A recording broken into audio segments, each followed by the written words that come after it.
There. Thank you very much for joining in. Trudip Bhattacharya from Edelweiss AMC joins in to discuss the market fundamentals. Trudip, first a word on this big rush of retail money, this increase in penetration by retail investors in the market, and it's driven up all the stocks related to the capital markets, whether it's AMC, the wealth managers, the brokerages, the platforms like BSE.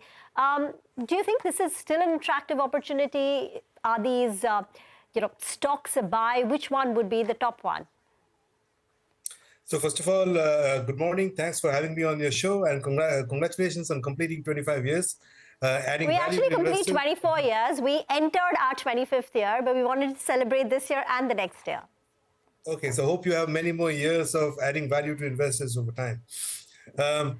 Yes, I would say that this is, what you saw in terms of the numbers is waking up of India's retail population to equities, both in the form of increasing investment in MFs and also putting money to work in the form of IPOs. IPOs is a more cyclical phenomenon. We see when markets are buoyant, the applications towards IPOs kind of increase.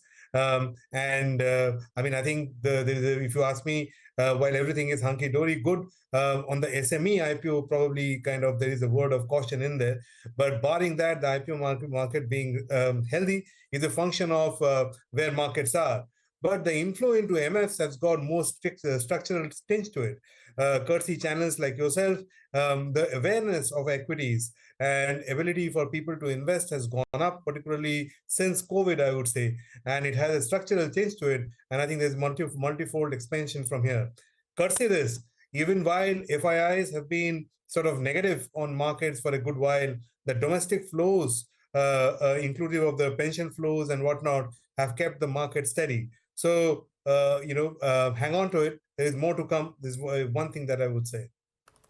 Oh, absolutely. By the way, on this big 50 lakh crore AUM, I was looking at it just 20 years ago, it was at 1.2 lakh crores. 10 years ago, it was at 8 lakh crores. So that is the speed at which this industry has really gone up.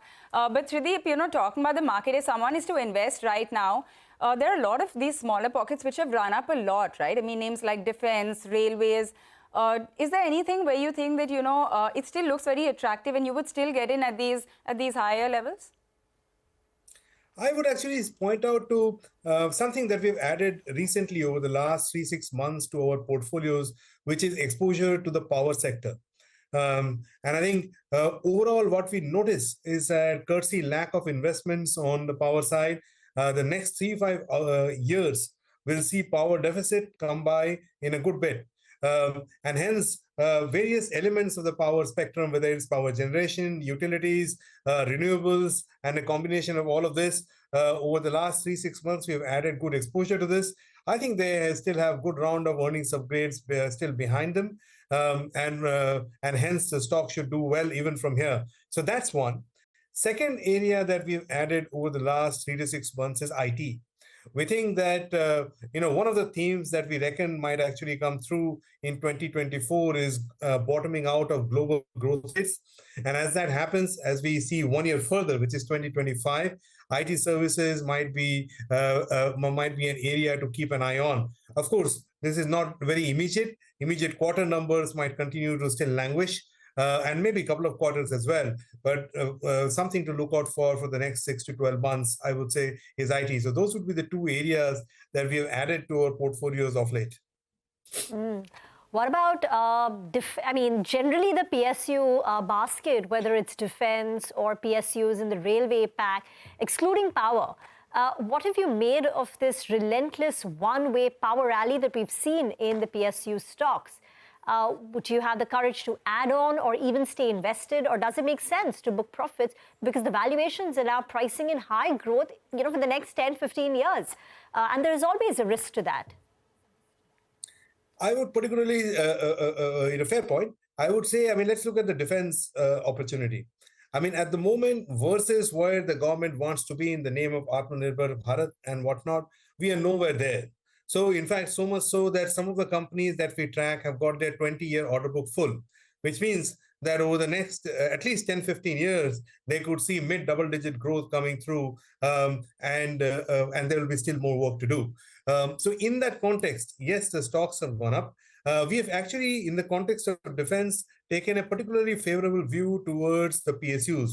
We think when nobody was focusing on defense, the PSU companies built their expertise. And at the moment, even inclusive of valuations, they are nicely poised to capture on this opportunity in the near term, i.e., in the next 3 or 4 years. Over time, of course, private sector companies will take over and I think better things will follow.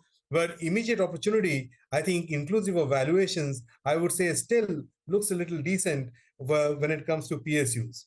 On power, I would say there are segments which still are quoting at maybe somewhere in the mid-20s valuations, where if you look at from an earnings growth standpoint, we would see kind of, north of 30% growth rate coming through. So from a what you pay for versus what you get in the form of growth, we think that some sections within the power are still kind of looking interesting from an investing standpoint. Of course, in general, with markets about close to 21,000, there are pockets where valuations are excessive. But there are other areas as well where we can find within the similar theme, exposure to similar theme, better growth rates and lower valuations. But Trideep, what segments within power are you looking at? Just this big green energy push that we're seeing, or anyway, the power consumption is supposed to go up. Is it that? Is it the power financing companies? What within this pack looks exciting to you? Because everything is doing well. So, for instance, some of the power financiers are still trading at, 1.1 to 1.3 times price to book. Now, that in my books is not particularly expensive as long as they can hold on to their asset quality meaningfully, which there has been some change over the last couple of years. Second, if you look at the need of the power today and what India is adding, so India is adding probably about 5 to 6 gigawatts per annum, whereas the need is in the range of 40s and 50s. So the 10x gap that you see between what we need versus what we are putting onto the ground goes on to show that the delta, particularly in the near term, and by near term, I mean next 3-4 years, you could see some of these companies in the form of pricing or earnings power build up quite significantly.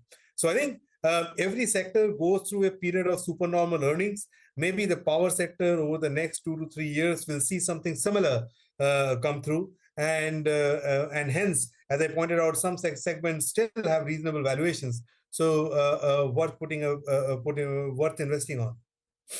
Okay, that's good to know that even if these stocks have rallied about 200, 250% in a year, maybe we've not entirely missed the bus, right? Trideep, thanks a lot for joining us. It's always good having you on the show, and we do hope to have you back on very soon.